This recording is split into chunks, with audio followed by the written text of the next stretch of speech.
አከራይ ለተከራይ ቤቴ ልቀቅልኝ ወይም ዋጋ ጨምርልኝ ይለዋል። ተከራይ ደግሞ ዋጋ አልጨምርም ቤቱን ግን ለቅልሃለሁ ይለዋል። አከራይ በቃ ምትለቅልኝ ከሆነ ነገ ብትለቅልኝ ብሎ ያስጨንቀዋል። ተከራይም ምንም ችግር የለም ምችለውን ሁሉ ሞክራለሁ ነገ ለቅልሃለሁ ይለዋል። ይህ ክስተት የተከሰተው እንግዲህ ቱርክ ላይ ነው።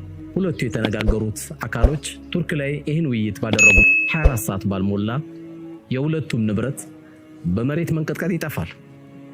አከራዩም ተከራዩም ከዛ ሁሉ ከጠፉት ንብረቶች አላህ አትርፏቸው ሁለታቸው መንግስት ባዘጋጀው ላስቲክ ቤት ውስጥ ይገናኛሉ። በጣም በመገረም ወሬያቸውን ያወጋሉ። ታዲያ ያን የምናወራው የነበረው አንተም ቤት ልትፈልግ እኔም ሌላ ሰው ላከራይ የነበረውን ያወራናቸውን ወሬዎች ለምን ለዓለም ህዝብ አናስተላልፍም ብለው ይሄን መልእክት የውለኛ ማድረሰውናል።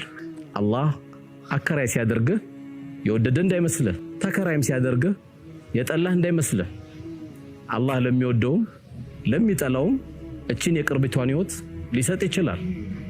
ነገር ግን ከኛ የሚጠበቀው በቀናት በሰዓታት በሰከንድ የሚፈጠርብን ነገር አናቀምና ለሰው ልጆች ሁሉ መልካም እንሁን። ወጀዛኩሙላህ ኸይረን።